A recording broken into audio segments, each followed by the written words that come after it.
According to Greek mythology, the gods sent the son of Apollo to teach the Greeks the art of cheese making. So it's no surprise that cheese is an important part of Greek culture.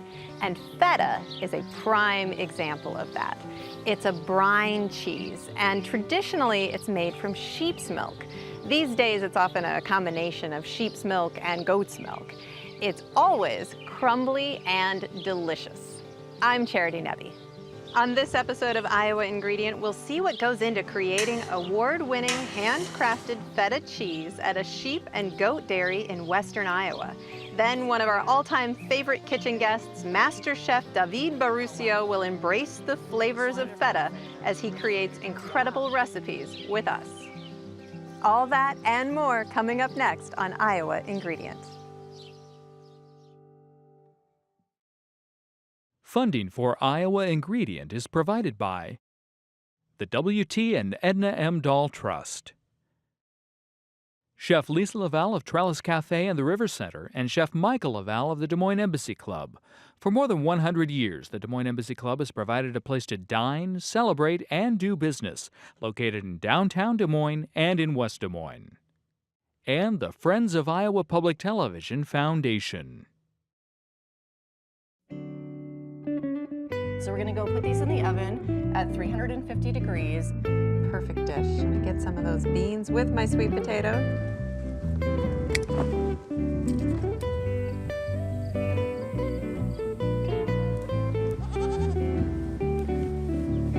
Bit of salt. Wow.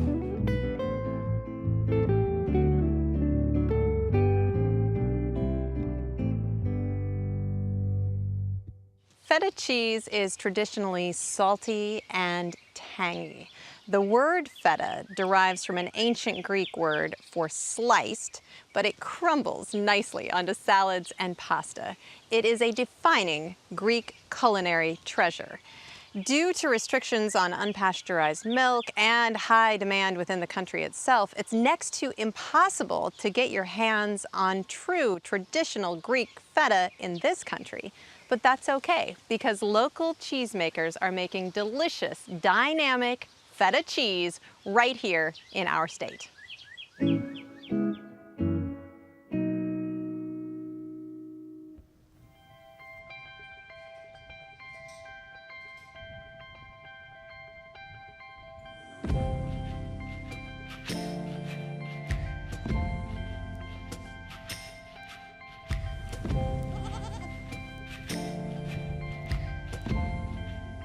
Nestled in the Loess Hills, Des and Diva's Dairy is a sheep and goat farmstead.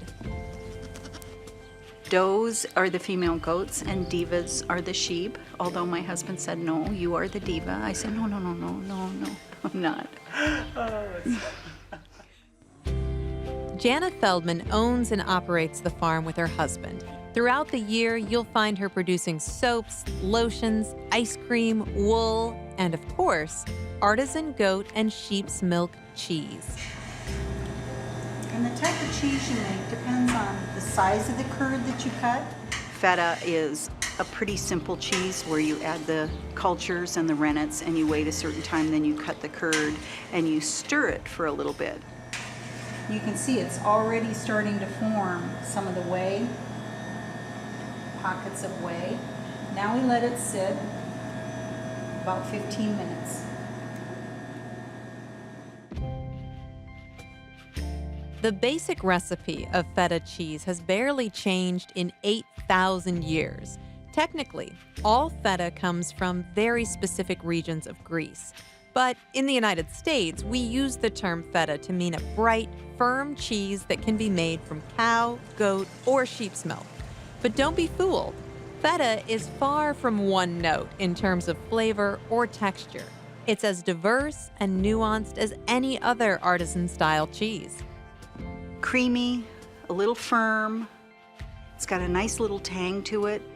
It's got a grassy note because what they eat, it reflects in the milk.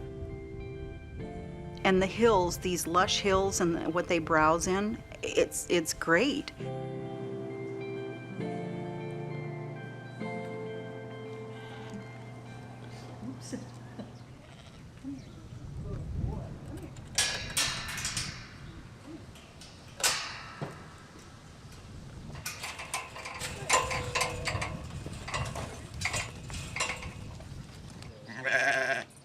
We milk 30 ewes and about 18 goats, and I'm switching over to more and more sheep because I think their milk is so much better.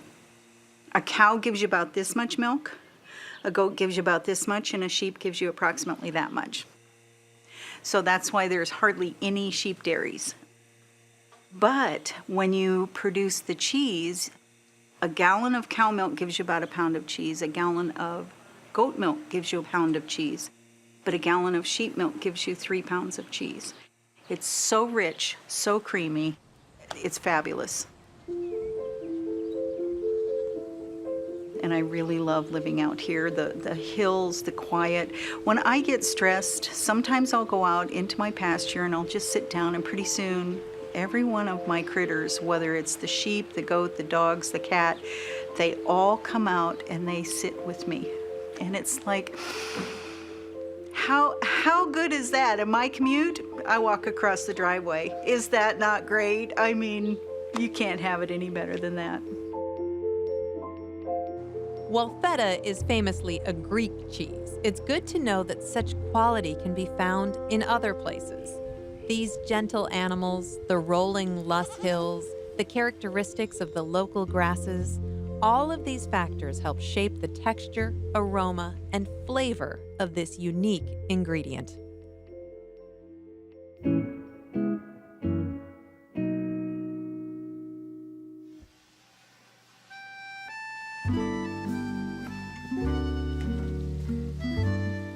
My name is David Baruthio, and I became a chef because I like to eat and I like to cook for people that like to eat.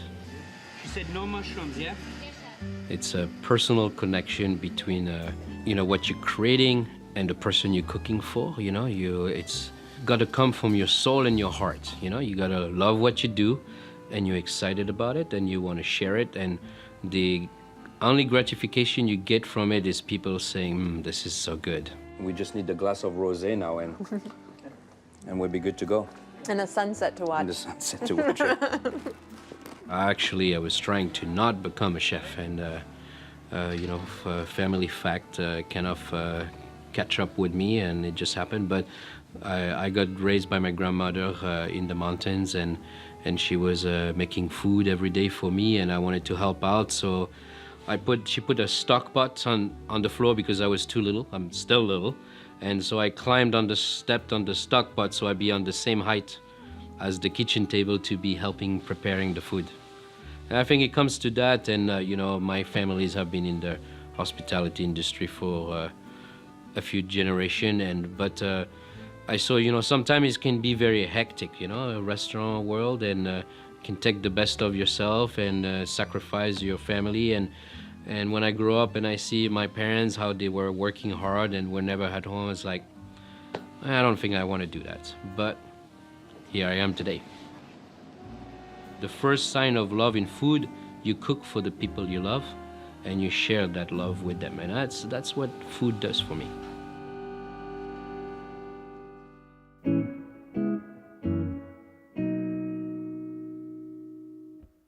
And now we're here in the kitchen with Chef David. Hi, how are you? Wonderful. And we're going to cook with feta cheese today, right? Correct. Wonderful. What are we going to make? So I went to the market this morning and I got those beautiful zucchini that I got excited about. So we're going to do a bisque of zucchini with sour cream, curry, and feta cheese. Wow. Those are flavors I wouldn't necessarily think of bringing together. I can't wait. Yeah, a little twist of playing with the flavor from the Mediterranean and a little bit of the Iowa ingredients. Nice. So obviously we need zucchini, a few shallots. So I'm going to peel a shallot here, a little bit of garlic, just for the flavor. So it's very, very simple, very simple recipe, but very, very fresh, very bright, with also a little bit of some kind of ethnic flavors, Nice. A little bit of garlic, a little bit of shallot, so just kind of a, rough chop.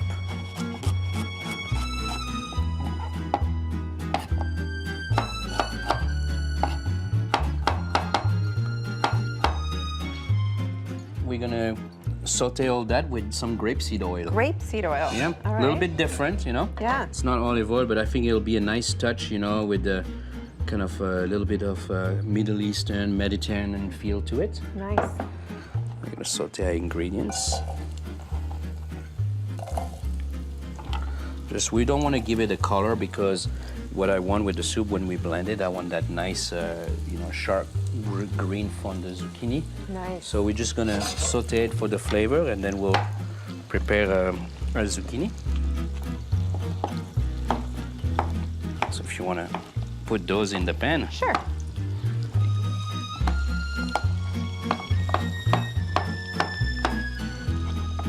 What we're gonna do, we're gonna season nicely. Salt. And then touch of curry, All right.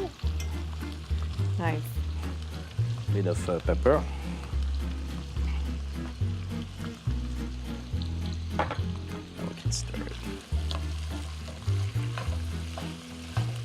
See, the aromas of the curry are coming out already Yes. with the garlic. So we're gonna stir that for about 2-3 minutes, but we don't want to color. We just gonna want to tenderize a little Okay. bit the thing. And then after that, I got some beautiful organic vegetable stock. You know, everybody asks me all the time, when you do a soup, you know how much liquid you want to do. So it really depends on what you cook. You know, you don't want too much liquid. You want to just cover about the level to the ingredients that you're cooking. Okay. You don't want to drown them. You don't want to drown them, yes. And here we put the lid. All right. And we let the magic happen. And we'll wait for about 10-15 minutes. Perfect. All right. The zucchini is good and tender now. Tender, ready to blend. Great. Let's move it right over here. Perfect. There you go.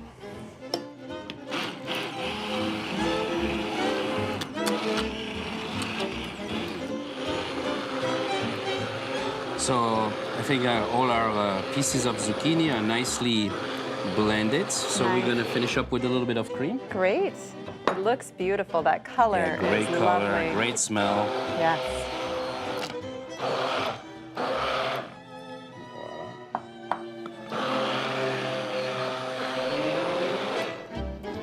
Voila. So we're gonna put it back on the stove and Okay. keep it simmering slowly. Great. All right, now it's time for the star of the show, Times right? for the star, yeah. We're gonna work on the feta. So got a beautiful fresh feta that has been brined. You know, very artisan, good texture, firm. You know, I like the feta to be firm so you can actually work with it better. Nice. And so it was in a brine. You pressed some of the Yep. liquid out? I press, not much. I just put it out of the brine and let it a little bit air dry. See, it cuts nicely like a, Yeah, beautiful. yeah. Can I just steal a cube of Absolutely. that? Go for it. Oh, wow. So yeah, there's Wonderful feta and flavor. feta, great flavor. Yeah. So I got some fresh mint here. Nice. And then a little bit of olive oil, touch of salt,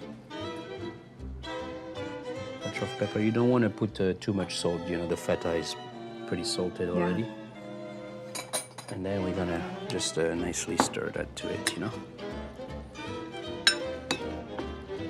Smell that. No, I think I could just eat that with a spoon. Yeah, great as a salad. Chop some cucumber, a little bit of Right. Kalamata olive, and you got a great summer salad dish as well. See, it's got a great consistency. Oh, yeah. I'm so excited about this. Yeah, great flavor, and it's like a transportation to the Mediterranean. You don't even have to grab a suitcase and a passport. I'm willing to go, though. Right, true. So here we got, I'm gonna like to finish with a little bit of sour cream here. Okay. Yeah, just a little bit, so if you people wanna add some of that. Nice. You just a dollop in the middle. Just a little dab in the middle, and then we put the feta around. Oh, beautiful. Let it sink in. See how the oil kind of floats on the top?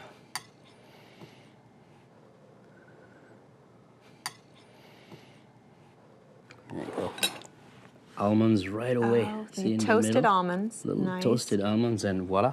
Wonderful. Let's try it. I definitely need a chunk of that feta. All right. So, Mediterranean flavor. Oh, yeah. That's so wonderful. And so many layers of flavor here. A little bit of acidity, saltiness, freshness, Yeah. the crispiness with the almonds. Yes, that's delicious. Chef David. Brilliant. Thank you. Thank you. It's going to be very hard to top that bisque. But Right. what are we going to make with feta now? Well, we're gonna stay in the Mediterranean, Okay. and we're gonna make a brick, like a feta and spinach brick, which is a really a, brick is a very traditional kind of paper baking wrap that is made out of chickpea, so it's gluten-free too. Okay. And it's originally from Tunisia. All right. And so to get this, we'll look at it a little more closely, but you had to order this Right. online. But I you ordered it could online. replace it with phyllo dough. Phyllo, and you know what will be perfect also? You make a crepe Oh, okay. and do the same dish with a crepe. All right. It'll be perfect.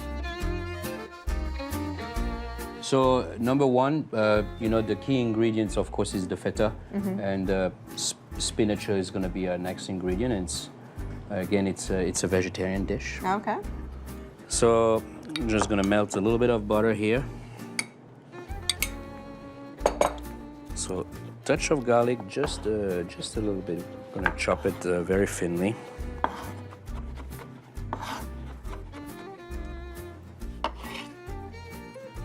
Lovely. Wow. And then the spinach is going to be a kind of, it feels like a lot of spinach. It really is a pound of spinach, but by the time we cook it down, you have nothing left. All right. Yeah, spinach cooks down beautifully. Right. So don't want to put all this in the pan at once. Yeah. Just a little bit. Let it go down, and then add some more. A little bit of salt. Wow. Great.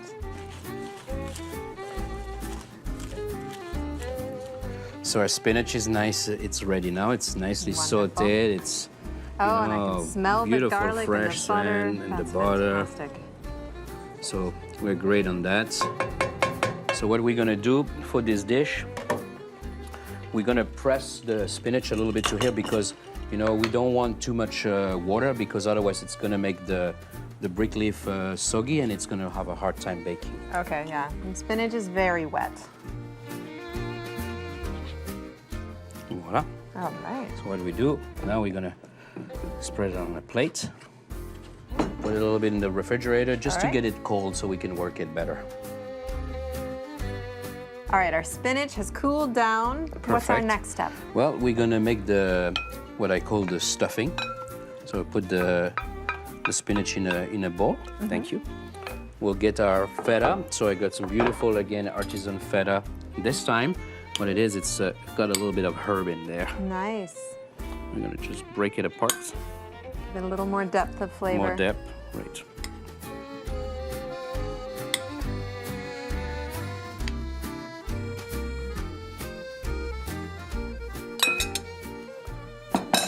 Then I'm gonna add some pine kernel that I have toasted a little bit. All right, toasted pine nuts. Nice. Beautiful. And I'm gonna put a little bit of grapeseed oil, just a touch. And I'm just gonna Smash kinda that together. Smash that together.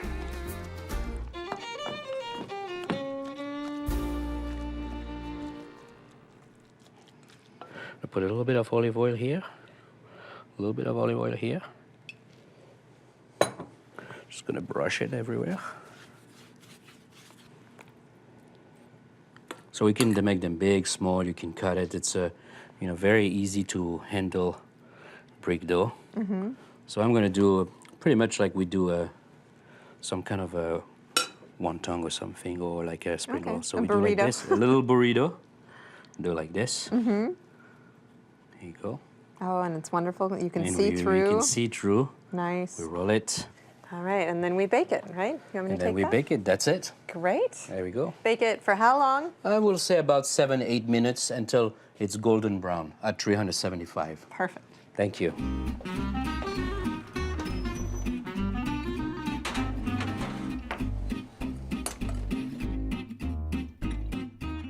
They're brown, they're crispy, they're beautiful, and we let them cool down a Yes. little bit. So let's give one a plate try. them. Yeah. Beautiful.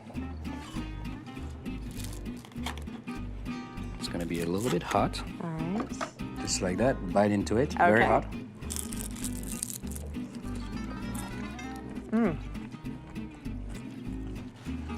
That is really delicious, and the feta is so creamy and rich in there with the spinach. It's perfect, and this does remind me of phyllo dough, but it has a different mouthfeel. A little bit really- more textury. Yeah, it's delicious. Oh, Chef David, thank you so much. My pleasure.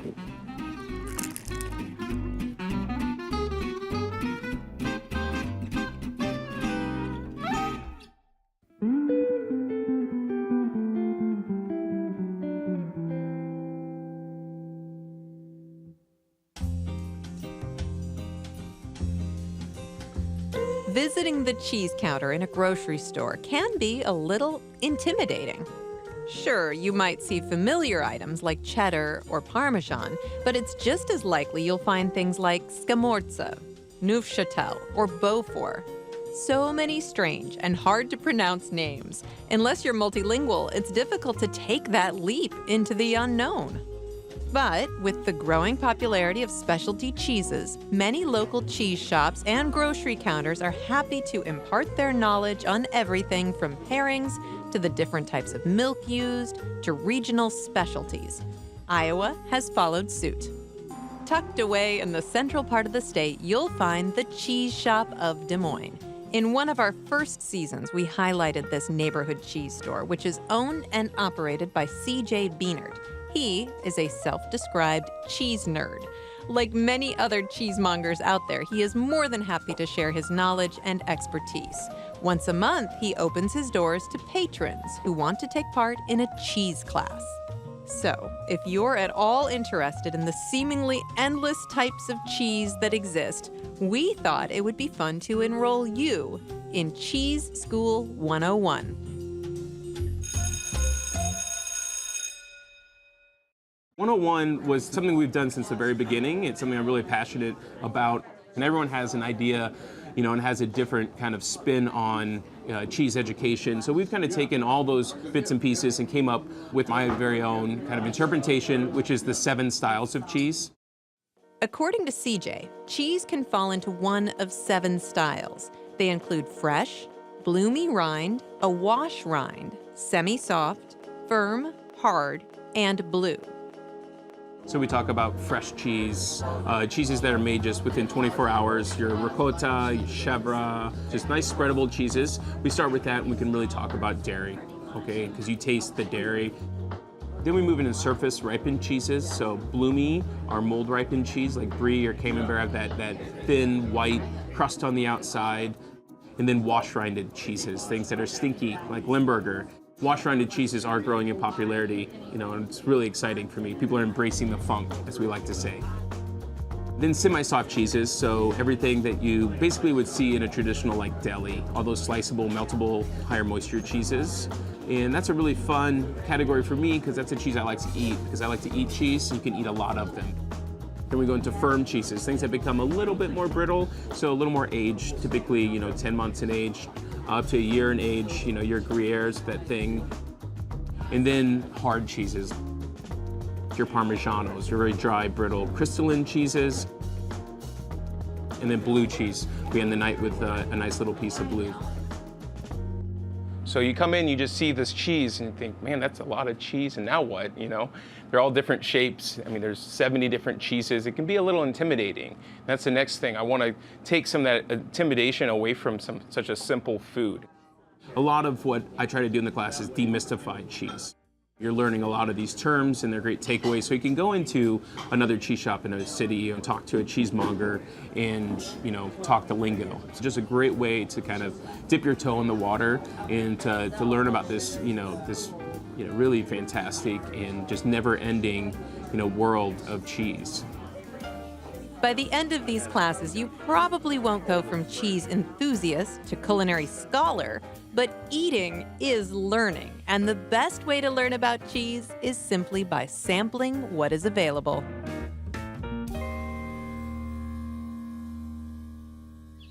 That's it for this week's show. Thank you for coming on this educational culinary journey with us. I'm Charity Nebbe. See you next time for more flavorful excitement on Iowa Ingredient.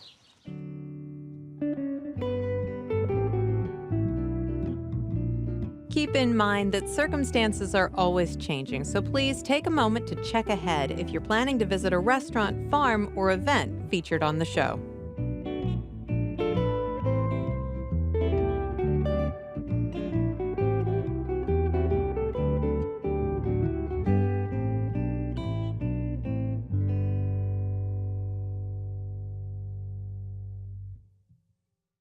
Funding for Iowa Ingredient is provided by the W.T. and Edna M. Dahl Trust, Chef Lisa Laval of Trellis Cafe and the River Center, and Chef Michael Laval of the Des Moines Embassy Club.